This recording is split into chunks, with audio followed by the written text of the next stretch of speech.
Everyone, welcome to SP with biology classes. हम लोगों ने बहुजीनी तक स्टडी कर ली थी और टॉपिक हम लोगों का चल रहा था संलग्नता एवं पुनर्योजन। अब हम लोग पढ़ेंगे लिंग निर्धारण क्या होता है, लिंग निर्धारण कैसे किया जाता है, कैसे हम लोग मेल और फीमेल में डिफरेंस करते हैं, पहचान करते हैं। तो लैंगिक जनन करने वाले जीव, जो लैंगिक जनन करते हैं, जो अपनी जैसी संतान की उत्पत्ति करते हैं, अपनी जैसी संतान पैदा करते हैं, उनको क्या कहते हैं? लैंगिक जनन कहते हैं, लैंगिक जनन वाले जीव कहते हैं। तो अब लैंगिक जनन कितने प्रकार का होता है? तो 2 प्रकार का होता है। द्विलिंगी को ही उभयलिंगी कहा जाता है और दूसरा होता है एकलिंगी। अब द्विलिंगी या उभयलिंगी समझ लेते हैं। जैसे ये केचुआ है, केचुआ में मेल फीमेल जो दोनों होते हैं वो एक ही केचुए में स्थित होते हैं। इसमें कोई मेल और फीमेल अलग नहीं होता है। केचुए में मेल फीमेल दोनों उसके सेगमेंट में पाए जाते हैं और ये स्वयं खुद को स्वयं से क्या होता है? निषेचित कर लेता है, क्योंकि ये द्विलिंगी है। इसे किसी अलग से नर या मादा की जरूरत नहीं है। इसमें नर और मादा दोनों ही रिप्रोडक्टिव पार्ट एक ही केचुए में उपस्थित होते हैं, आर्थ्रोपोड्स में उपस्थित होते हैं। अब एक लिंगी जीव में नर तथा मादा जनन अंग क्या है? रिप्रोडक्टिव ऑर्गन्स जो होते हैं वो अलग अलग होते हैं। नर अलग होता है, मादा अलग होती है। उसके बाद नर तथा मादा की शारीरिक संरचना जो होती है, जब नर मादा अलग अलग होगा तो उसकी शारीरिक संरचना भी भिन्न होगी। दोनों एक जैसे तो दिखेंगे नहीं, कुछ तो डिफरेंस होगा। जैसे नर में क्या दाढ़ी मूछें आती है, महिलाओं में स्तनों का विकास होता है, उनकी आवाज़ मधुर हो जाती है। तो इसे क्या कहते हैं? इसे लिंग भेद कहते हैं। इंग्लिश में इसको सेक्सुअल डायमॉर्फिज्म कहा जाता है। मैकलेंग आए 1902 में। इन्होंने क्या किया? लिंग निर्धारण पर गुणसूत्रवाद का सिद्धांत दिया। लिंग निर्धारण का गुणसूत्र पर क्या करते हैं? लिंग निर्धारण जो होता है किस पर निर्भर करता है? तो लिंग निर्धारण गुणसूत्र पर निर्भर करता है। तथा इनकी वंशागति कैसी थी? जो मैकलेंग ने 1902 में सिद्धांत दिया था उसकी वंशागति कैसी थी? तो उसकी वंशागति मेंडल के नियम की जैसी थी। कैसी थी? मेंडल के नियम के अनुसार थी। अब लिंग निर्धारण क्रोमोसोम जो होते हैं वो 2 प्रकार के गुणसूत्र होते हैं। कितने प्रकार के होते हैं? 2 प्रकार के गुणसूत्र होते हैं। एक होता है अलिंगी गुणसूत्र, एक होता है लिंगी गुणसूत्र। अलिंगी गुणसूत्र को इंग्लिश में ऑटोसोम कहते हैं। लिंगी गुणसूत्र को हेट्रोसोम, एलोसोम, सेक्स क्रोमोसोम कहा जाता है। जो अलिंगी गुणसूत्र होता है इसका वर्क होता है सामान्य लक्षणों का निर्धारण। यह करता है सामान्य लक्षणों का निर्धारण का कार्य होता है अलिंगी गुणसूत्र का। जो क्रोमोसोम है उन्होंने कार्य बांट दी, अलिंगी गुणसूत्र का अलग कार्य दे दिया और लिंगी गुणसूत्र को अलग कार्य दे दिया। तो जो लिंगी गुणसूत्र होता है तो लिंग निर्धारण करने का कार्य इसी का होता है कि कौन मेल बनेगा या फिर फीमेल बनेगी। मैथुन की क्रिया के बाद मेल बनेगा या फीमेल बनेगी, तो ये कौन डिसाइड करता है? ये लिंगी गुणसूत्र डिसाइड करता है।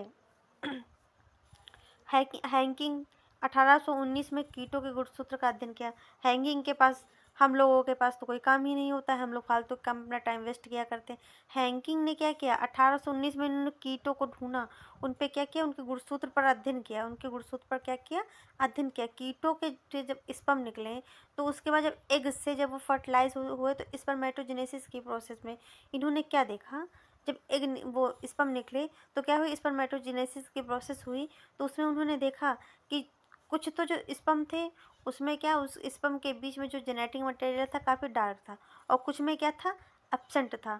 तो उन्होंने देखा कि जिसमें क्रोमोसोम डार्क थे, क्रोमोसोम डार्क थे वहाँ पर क्या, किसी में उन्होंने जहाँ पे डार्क थे क्रोमोसोम उसको कहा एक्स का, यानी कि एक्स बॉडी कहा। और जिसमें एब्सेंट थे तो उसमें एब्सेंट 50% एब्सेंट वाले थे जिसमें क्रोमोसोम नहीं था और 50% प्रेजेंट वाले थे जिसमें क्रोमोसोम और डार्क लाइन में था।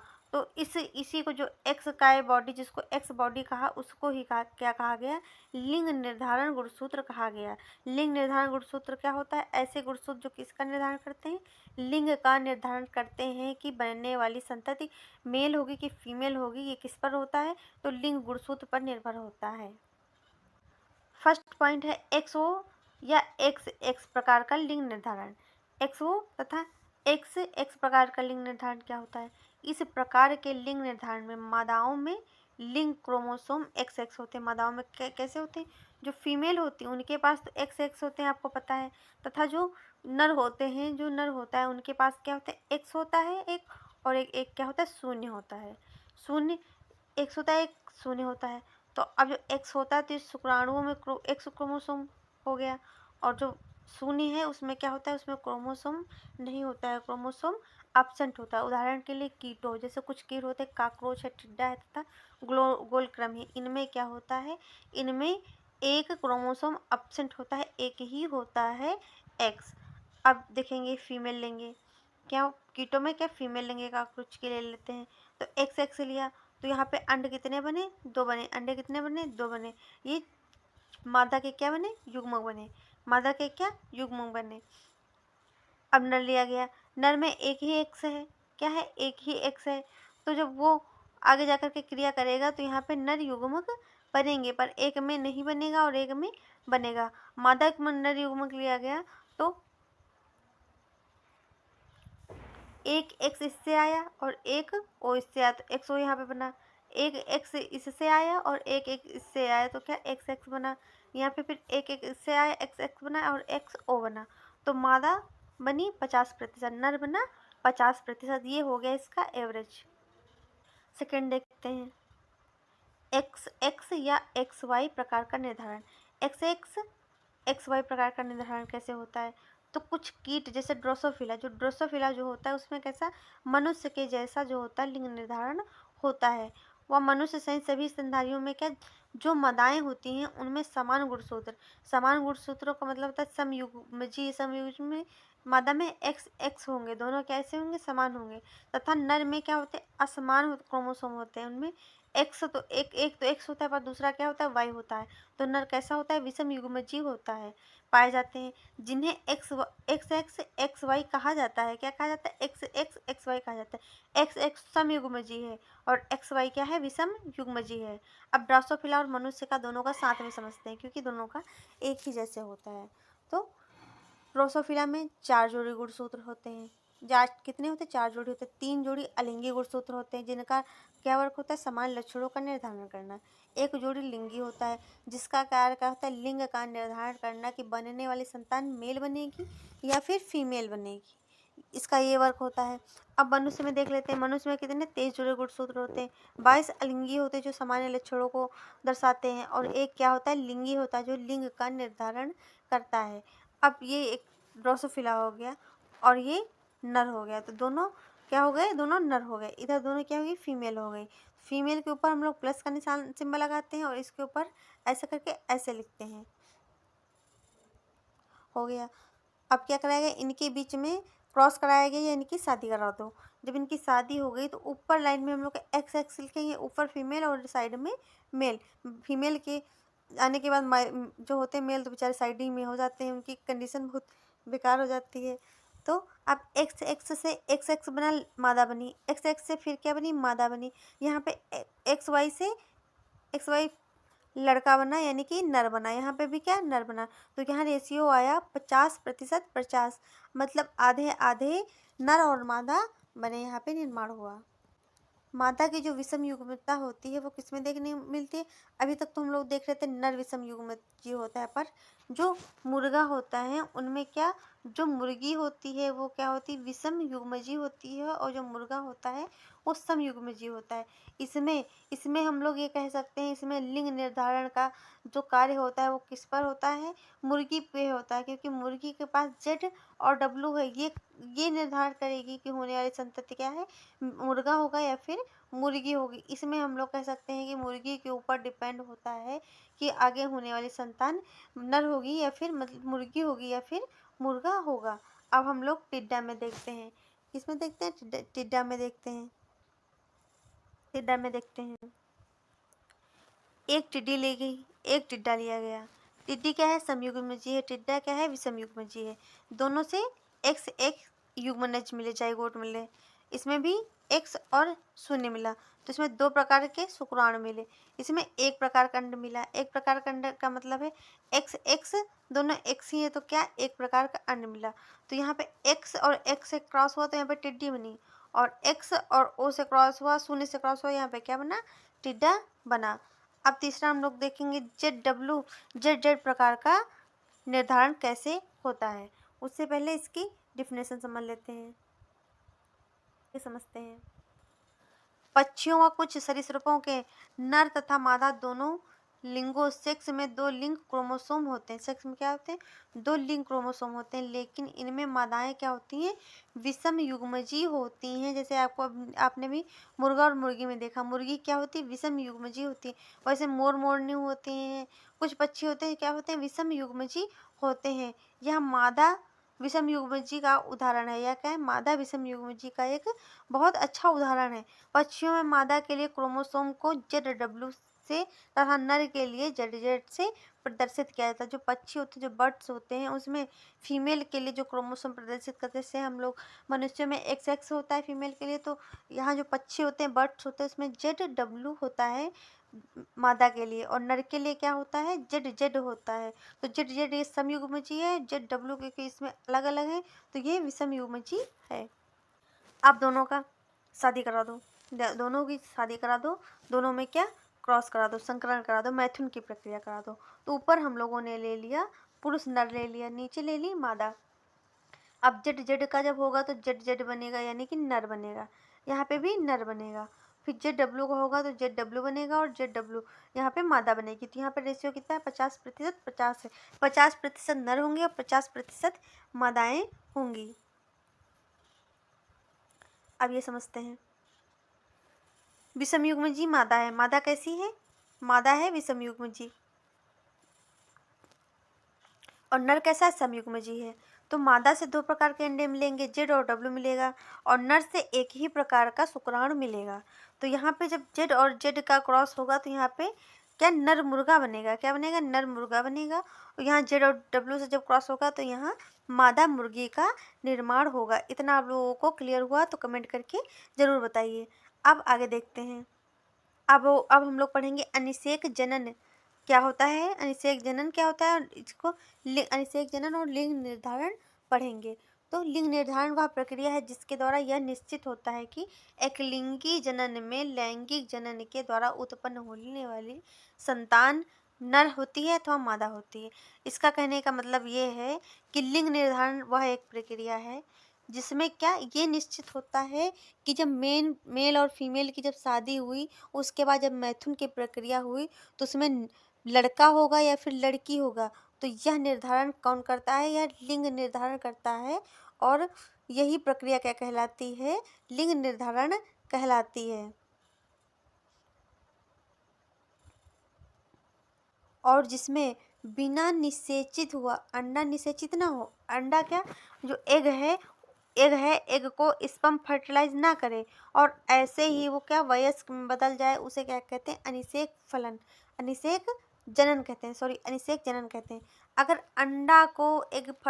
अंडा जो है, एग जो है, उसको स्पर्म फर्टिलाइज ना करे, बिना अनफर्टिलाइज जो एग है वो जब वयस्क हो जाए, वयस्क में बदल जाए, तो उसको क्या कहेंगे? अनिषेक जनन कहेंगे। और लिंग निर्धारण आपको हमने बताया भी कि जैसे मेल फीमेल की शादी करा दी गई, उसके बाद मैथुन की प्रक्रिया हुई, फिर उसमें फर्टिलाइजेशन हुआ, फर्टिलाइजेशन के बाद क्या कि होने वाली संतति नर होगी या फिर मादा होगी। तो यह प्रोसेस क्या कहलाती है? लिंग निर्धारण की कहलाती है। और जब अंडा बिना निषेचित अंडा क्या हो, शुक्राणु से उसमें फर्टिलाइजेशन की क्रिया ना हो और ऐसे ही क्या वो वयस्क में बदल जाए, इसको कहते हैं अनिषेक जनन कहा जाता है। अब हम लोग पढ़ेंगे लिंग निर्धारण की अगुणित द्विगुणित क्रियाविधियाँ क्या होती हैं। लिंग निर्धारण की अगुणित द्विगुणित क्रियाविधि क्या होती हैं। सबसे पहले ये है हनी बी। क्या है? Honey bee. ये खाने में क्या खाती है? रॉयल जेली खाती है। भाई बहुत स्मार्ट है ये। सिर्फ रॉयल जेली ही खाती है और कुछ भी ये सेवन नहीं करती। बाकी जो बच्चा कुच्चा होता है वो क्या करती हैं? वो वर्कर मधुमक्खियाँ खाती हैं, जो काम करती हैं, जो इनकी दासियाँ होती हैं, वो खाती हैं। तो इसमें क्या होते हैं? इसमें क्या होते हैं? बहुत सारे एग होते हैं। जो हनी बी होती है बहुत ढेर सारे एग देती है। तो अब इसमें क्या क्या है? और जो इसके एग होते हैं वो कैसे होते हैं? अनफर्टिलाइज होते हैं, अगुणित होते हैं। अगुणित कितने? 16 गुणसूत्र वाले होते हैं, अगुणित होते हैं। तो अब जो ड्रोन है यानी कि नर है, उसने क्या किए? उसने यहाँ पर अपने स्पर्म छोड़े। यहाँ पे क्या किए? अपने स्पर्म छोड़े। तो प्रक्रिया जब हुई तो यहाँ पे अगुणित और अगुणित दोनों मिलकर के क्या बना दे? जाइगोट। जाइगोट कैसा हो गया? ये हो अगुड़ित अगुड़ित जब मिले तो जाइगोट कैसा बना, तो जाइगोट बन गया डिप्लॉयड, टू एन बन गया। फिर इसके बाद जो एम्ब्रियो बना उसमें से क्या होंगी, वर्कर मधुमक्खियां बनेंगी। क्या बनेंगी, वर्कर मधुमक्खियां बनेंगी, जिनमें गुणसूत्रों की संख्या क्या होगी, 32 होगी। अब क्योंकि यहाँ पे इसके पास अंडे बहुत सारे थे, अंडे क्या, अंडों की भरमार थी मधुमक्खी के पास, क्या अंडे बहुत ही ज़्यादा संख्या में थे। स्पर्म बेचारे जितने को फर्टिलाइज कर पाए उतने क्या बन गई, मधुमक्खियां बन गई, वर्कर मधुमक्खियां बन गई। और जो ये अनिषेचित अंडे बचे, इसमें अनिषेचित जो अंडे बचे, तो वो क्या, अनिषेचित अंडे एक तो हैप्लॉइड थे, क्या थे, हैप्लॉइड थे। इन्होंने कहा मैं खुद को वेस्ट नहीं होने दूंगा, तो इन्होंने क्या किया, जाइगोट बना लिया। नर ड्रोन ने क्या, एन नर ड्रोन इस वजह से हैप्लॉइड होते हैं, इन्होंने जाइगोट बना लिया। और फिर इन्होंने क्या, समसूत्री विभाजन किया। यहाँ पे अर्धसूत्री विभाजन हुआ, पर यहाँ पे क्या हुआ, समसूत्री विभाजन करने के बाद यहाँ पे क्या, ड्रोन का निर्माण हो गया, ड्रोन मधुमक्खियों का निर्माण हो गया। इनमें गुणसूत्रों की संख्या कितनी थी, 16 थी। तो मधुमक्खियां, वास्प, चींटियां व कुछ अन्य जो हाइमेटो स्टेन में 3 प्रकार के जीव बनते हैं। कितने प्रकार के बनते हैं, जीव बनते हैं। जैसे आपका दीमक हो गए, ततैया हो गई, और आपकी चींटियां हो गई, मधुमक्खियां हो गई। इनमें 3 प्रकार के जीव बनते हैं। पहले द्विगुणित क्या बनती है, रानी बनती है, डिप्लॉयड रानियां बनती हैं। फिर डिप्लॉयड श्रमिक मक्खियां बनती हैं। फिर अगुणित ड्रोन या नर बनते हैं। तो द्विगुणित रानी का वर्ग क्या होता है, ये अच्छा अच्छा खाती है और बस सिर्फ अंडे देती है, निषेचन करती है। और द्विगुणित श्रमिक क्या होते हैं, द्विगुणित श्रमिक ये होते हैं कि ना, जो रानी मक्खी है उसके अंडों का पालन पोषण करना, और जो ड्रोन है और मधुमक्खी है उनके लिए रॉयल जेली का उनके लिए खाने की व्यवस्था करना। तो सारा काम, पूरा मेहनत का काम क्या करती हैं, सब श्रमिक मक्खियाँ करती हैं। रानी मधुमक्खी तो सिर्फ बेकार होती है, वो सिर्फ सिर्फ अंडे देने का, निषेचन का कार्य इसका होता है। और अगुणित जो ड्रोन होते हैं, जो हैप्लॉइड ड्रोन होते हैं, इनका वर्क होता है कि जो ये रानी मक्खी है, रानी मधुमक्खी है, इसको निषेचित करना। और निषेचित करने के बाद बेचारा जो ड्रोन होता है वो क्या, उसकी डेथ हो जाती है, वो मर जाता है। तो जब मर जाता है और या फिर निषेचित होने के बाद जो नर बचते हैं उनको लात मार करके रानी मक्खी क्या, छत्ते से बाहर निकाल देती है, क्योंकि अब तो उसका काम निकल जाता है और वो क्या, अपने एग को फर्टिलाइज करने के लिए सक्षम हो जाती है। अब इसको प्रोसेस से समझते हैं, क्रॉस करके। मधुमक्खी, रानी मधुमक्खी है, इसमें क्या है, 2n डिप्लॉयड है। और ड्रोन में क्या होता है, हैप्लॉइड होता है। आपको पता है हैप्लॉइड में 16 होते हैं। इसमें क्या होता है, समसूत्री विभाजन होता है, इसमें अगुणित होते हैं। तो क्या, एन एन शुक्राणु बने, इसमें हम क्या बने, एन एन यानी कि हैप्लॉइड बने। और इधर अंडा बना, एन एन क्या बना, एन एन अंडा बना।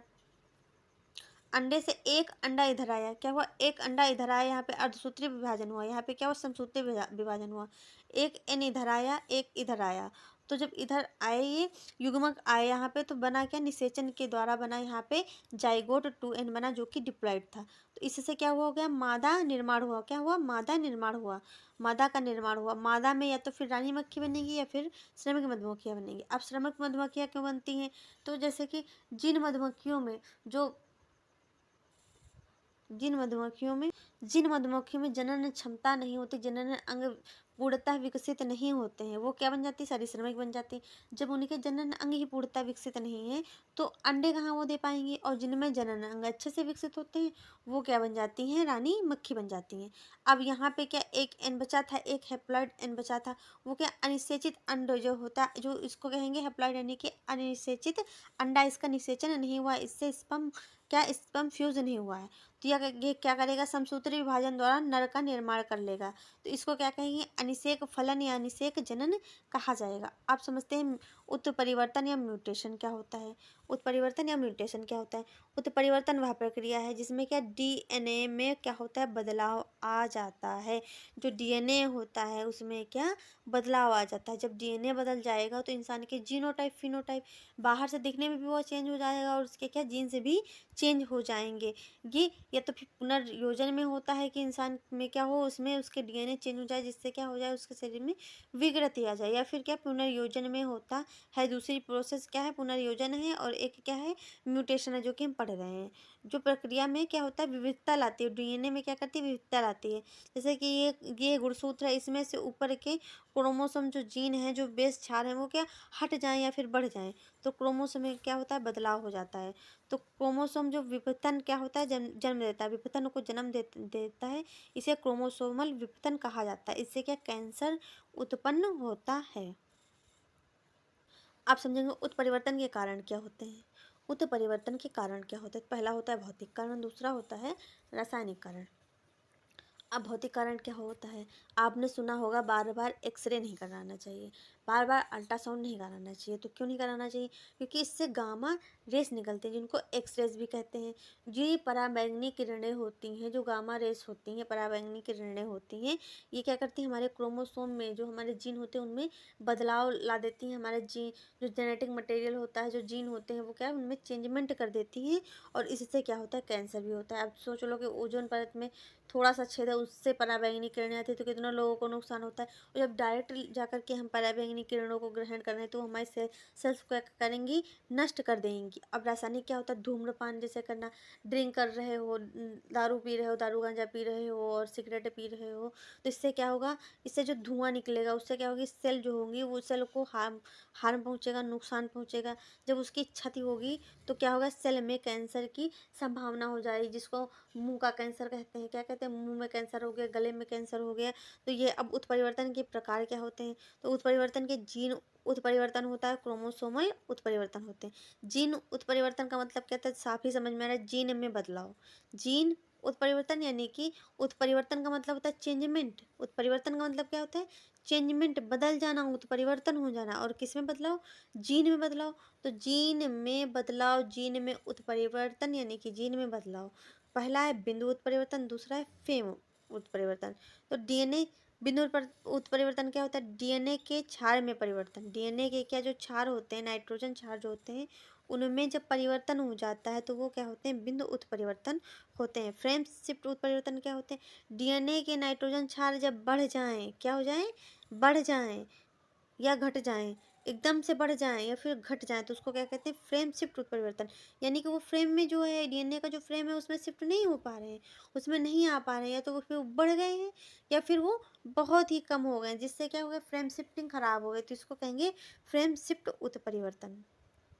नेक्स्ट समझेंगे वंशागत विश्लेषण क्या होता है। क्या वंशागत विश्लेषण क्या होता है, तो इस प्रक्रिया में आनुवंशिक विकारों का पीढ़ी दर पीढ़ी अध्ययन करने की प्रक्रिया क्या कहलाती है, वंशागत विश्लेषण कहलाती है। यानी कि एक रोग है एक व्यक्ति में, तो उसकी पीढ़ियों में कौन कौन इस रोग से ग्रसित था, इनका अध्ययन करना क्या कहलाती है, ये कहलाती है वंशागत विश्लेषण। जैसे कि आपके बाबा को कोई बीमारी हो और आपके पापा में ना हो, आकर के वो आपके आप में हो जाए या फिर आपके बच्चों में हो जाए, तो फिर इसका विश्लेषण करना कि अरे इनके बाबा में तो ये चीज़ थी, कि उसी का इनके उसमें हो गया, या फिर इनके नाना में या फिर इनके दादी में ये चीज़ थी, तो जिससे क्या हो गया, इनको आगे चल कर के होगा। तो इसका क्या, परिवार का विश्लेषण करना, वंशज का विश्लेषण करना कि ये बीमारी किस में थी, ये आनुवंशिक बीमारी, इसी को कहा जाता है।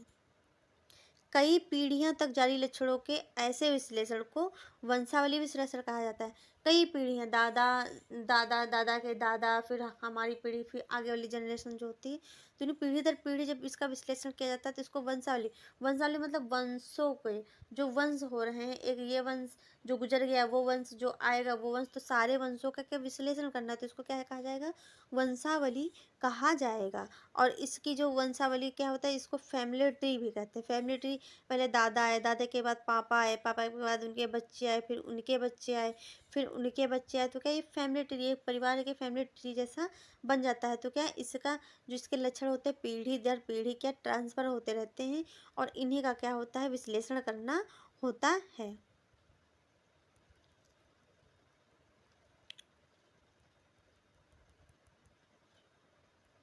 एक इसकी डिफिनेशन ये भी है, वंशागत विश्लेषण किसी विशेष लक्षण आनुवंशिक अध्ययन के लिए मानक प्रतीकों द्वारा, जो मानक प्रतीक होते हैं, प्रदर्शित चित्र से उस लक्षण के अध्ययन करने को वंशागत विश्लेषण कहा जाता है।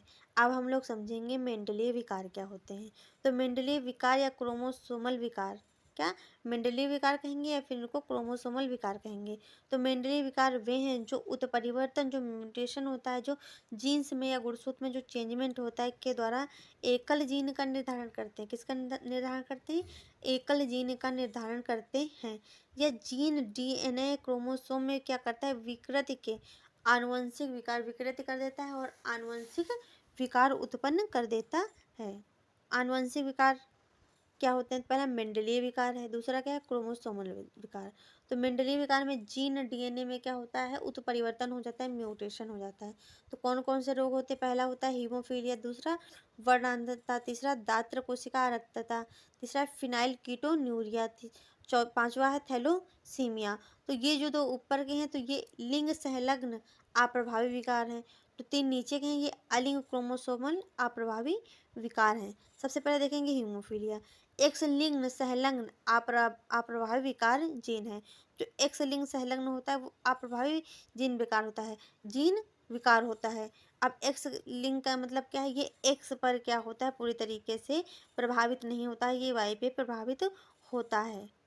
एक में विकार है तथा दूसरा स्वस्थ है तो विकार प्रकट नहीं होगा। जैसे कि अब ये फीमेल के दो एक्स एक्स हो गए, दो एक्स एक्स हो गए, इसके क्या जीन में विकार हो गया? तो इसमें तो नहीं है, ये स्वस्थ है।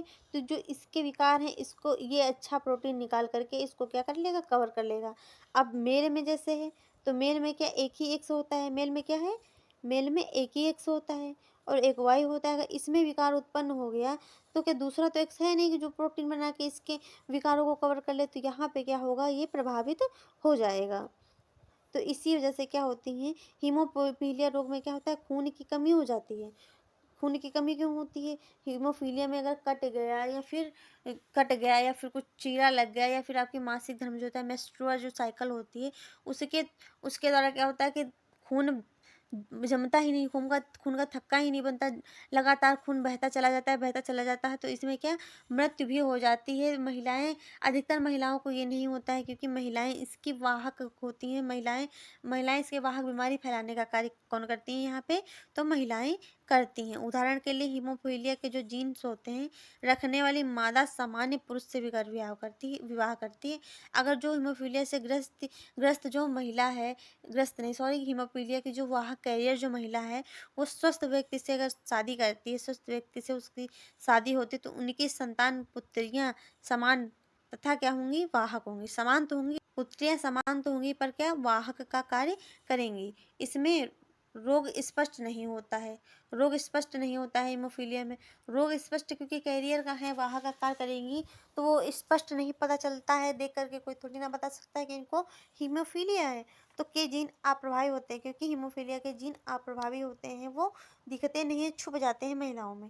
लड़कों में कुछ में हीमोफीलिया के लक्षण हो सकते हैं, लड़कों में क्या होते हैं? हीमोफीलिया के लक्षण हो सकते हैं। इसमें क्या है?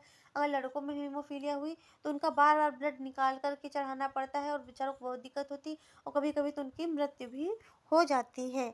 अब मादा फीमेल है, मादा है, ये क्या है? मादा है यानी कि एक्स, ये क्या है? मादा है। मादा में क्या एक्स एक्स गुणसूत्र होंगे। तो गुणसूत्र में क्या दो, इस पे जो जीन होते हैं तो दोनों जीन जो होते हैं वो हीमोफीलिया अगर ग्रस्त हुए तो लड़के सभी क्या होंगे? हीमोफीलिया ग्रस्त होंगे। तो अगर हीमोफीलिया में आपको पता है कि मृत्यु हो जाती, तो लड़कों की क्या मृत्यु हो जाएगी। जो महिला है वह जीवित तो रह सकती है, जीवित रह सकती है और नहीं भी रह सकती है।